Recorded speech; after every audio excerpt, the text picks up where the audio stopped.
루벤 케이스예요. 당연하게 우리가 아이의 중요한 부분, 양육에 있어서 아이의 어떤 중요한 부분을 우리가 결정함에 있어서는 협조해야 되겠죠. 야, 얘가 개신교로 갈지, 캐톨릭으로 갈지, 불교로 갈지, 이슬람으로 갈지, 뭐 결정을 해야 될 거 아니에요. 부부가 한 사람 불교, 한 사람 캐톨릭 하면 또 싸우잖아요. 그러니까 그럴 때는 이제 문제가 심각한 거죠. 종교적인 문제로 발전하죠. 한 사람 남미호랑교, 한 사람 백백교.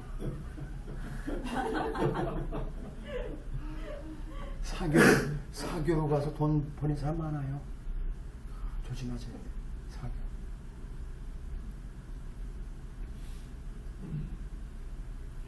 그 루벤 케이스에 그게 나오죠. 루벤 케이스는 당연하게 우리가 중요한 아이의 양육에 대해서 우리 결정할 때는 두 사람이 공동으로 해야 되겠죠. 아이를 우리가 국제학교에 보낼까, 공립학교에 보낼까, 사립학교에 보낼까, 이것도 교육에 하는 문제니까 중요하지는. 내가 돈 많이 버니까 내가 결정할게. 이러면 안 되지. 부모가 안 돼.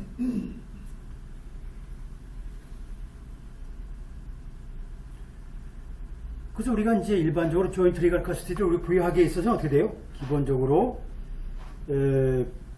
부모에 의한 그 권한의 동등한 행사라는 게 우리가 고려되겠죠. 그래서 우리가 그 결정을 내림에 있어서도 그 책임도 우리가 공유해야 되고, 당연하게. 그리고 조인트 리걸 커스티라는 것은 당연하게 이러한 성숙한 그런 행위의 기록이 없다 그러면 우리가 부여돼서는 안 된다 뜻이죠. 술 먹고 책임을 회피하고, 특히 소통 어떤 능력도 있어야 되고, 또 아이에 대한 그죠? 최고 이익을 위해서 또 문제를 봐야 되고, 또 어떤 경우는 뭘까요? There is strong potential for such conduct in the future. 그런 그죠? 미래 앞으로 그런 행위에 있어서의 어떤 강한 잠재력이 있는 경우에서, 그죠?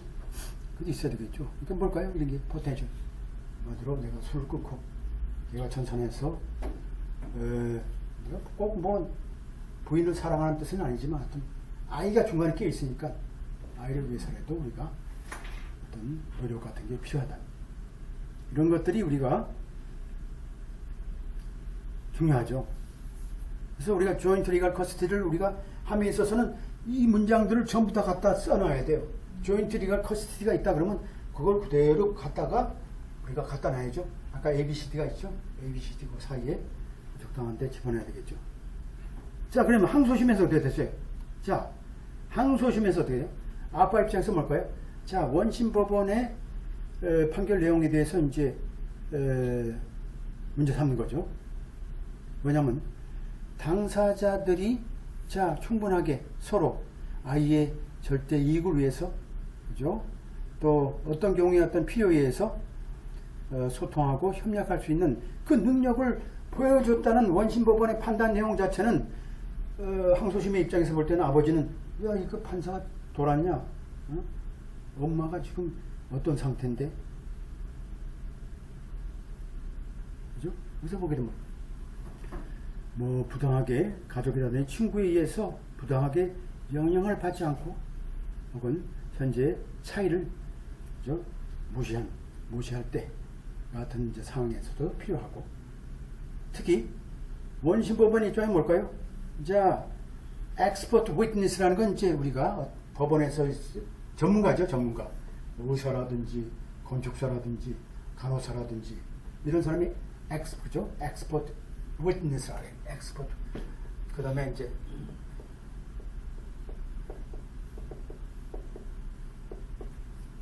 전문가의 판단 내용에 의하면 expert witness라는 게 그런 뭐 그죠?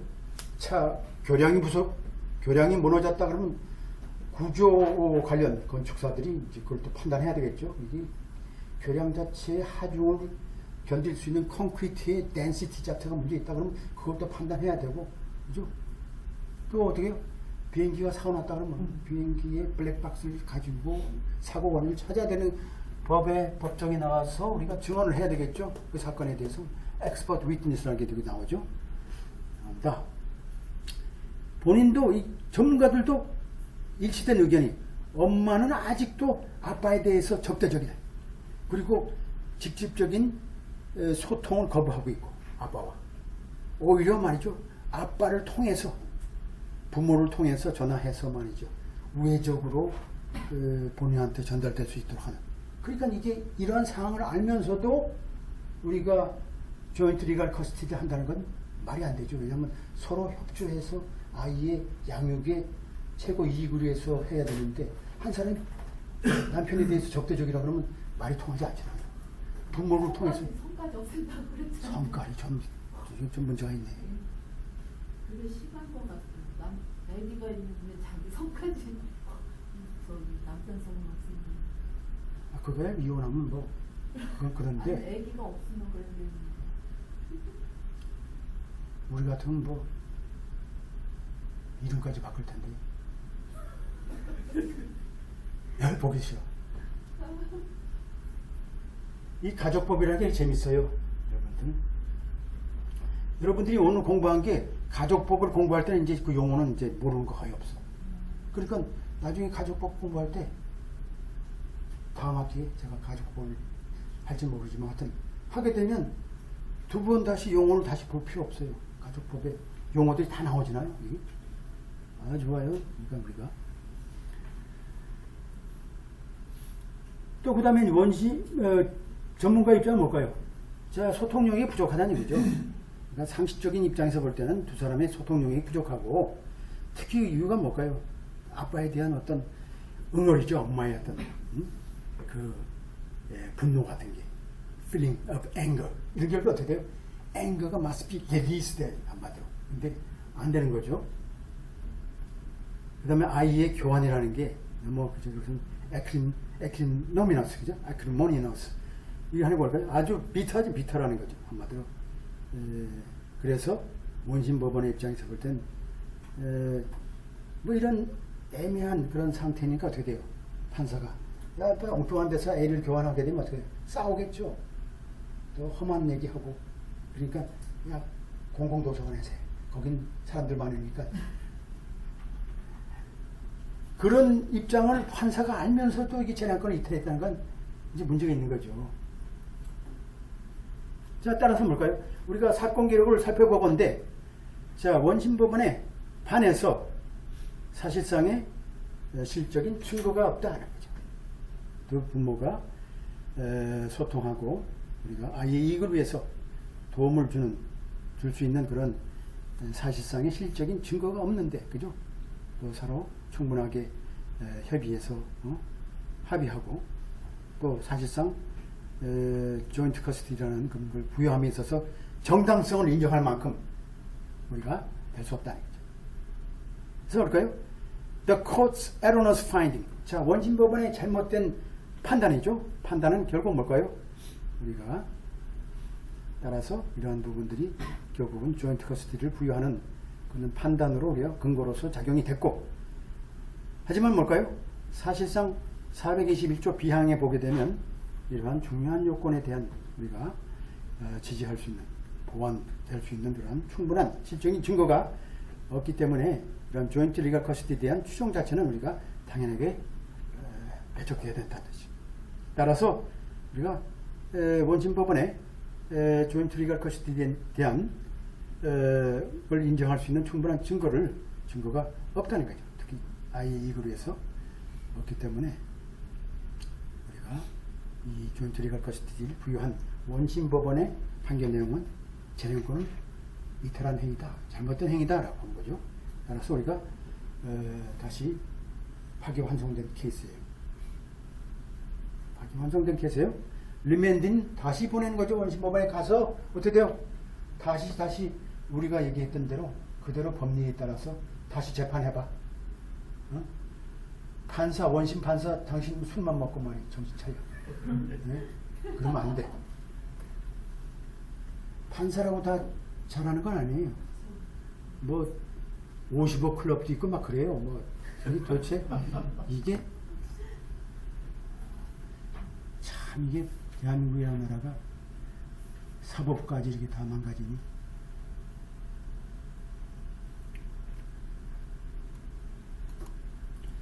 그러니까 우리가 첫 번째 판례는 우리가 이렇게 소위 양육권에 대한 문제에 있어서 우리가 어떻게 우리가 두 사람의 사이의 관계라든지 또 한 사람의 어떤 정신적인 상황이라든지 이런 상태를 우리가 정확하게 판단해서 우리가 판사 결정을 내리게 돼 있는데 그걸 무시하면 안 되죠. 법을 위반한 거죠.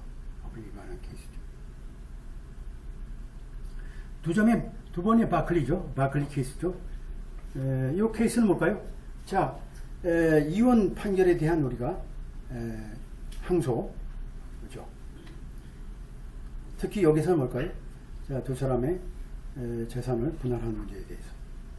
필리스 바클리라는 사람이 이제 부인이죠. 조안 바클리는 남편이고 1999년도에 결혼했고 2003년도에 부인이 결국은 이혼 소송을 제기했고 그 다음에 청문 절차를 통해서 원심법원 입장에서는 자, 더 이상 양립 성적 차이다 라는 이유를 통해서 우리가 이혼을 우리가 허락한 그런 케이스죠. 법원 입장에서 뭐라고 결정했냐면 자, 별개의 재산이냐 공동재산이냐에 대한 부분에 대해서 우리가 결정을 했고 특히 프랭클린 커뮤니티 프로퍼티 액트 한 430조 이하 법령에 따라서 우리가 공동재산에 대한 부분을 우리가 배분하는 부분에 대해서 결정했죠. 그래서 원심법원은 자, 이러한 이혼을 우리가 허락함에 있어서 뭐를 결정해야 된다고 되어 있어요? 자, 당사자 간의 공동재산이냐 공동의 부채냐 그리고 그들의 개별 재산이냐 개별의 부채냐는 것을 우리가 판단을 우선적으로 해야 되겠죠. 433조 그리고 공동재산이라는 건 당연하게 개인의 혹은 여기서 뭐 동산이나 부동산의 문제죠. 문제 특히 당연하게 결혼 중에 발생됐던 취득한 부부에 대한 재산을 특하는 거고 그 다음 개별 재산은 뭘까요? 430조 A 1항에 보게 되면 결혼 전에 그죠? 한 배우자가 취득한 부동산을 얘기하는 거죠. 따라서 원심법은 뭘까요?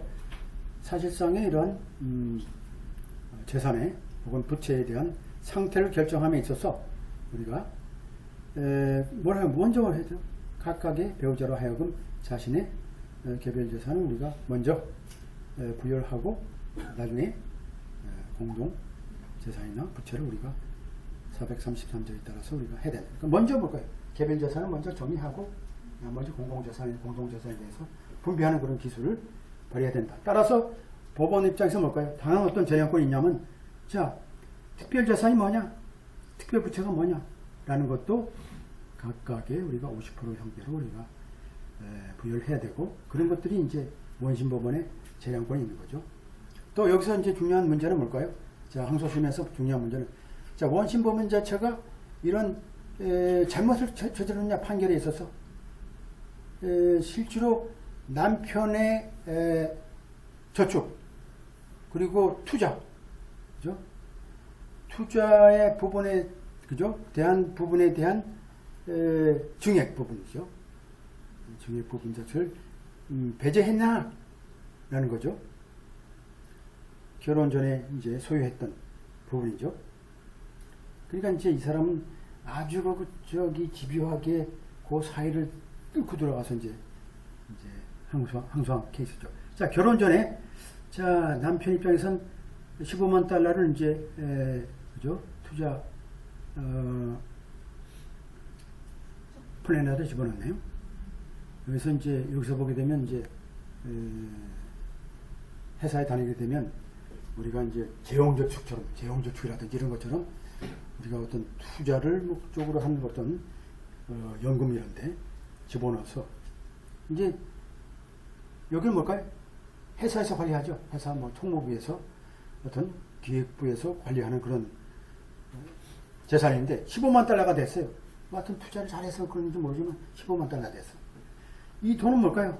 당연하게 430조 A 1항에 따라서 당연하게 결혼 전에 발생된 그죠? 돈이기 때문에 남편의 개별 재산이다 는 거죠. 그러니까 부인은 뭘까요? 우리가 3년 6개월 그죠?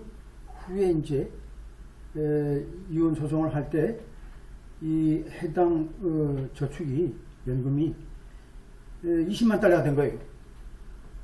그러니까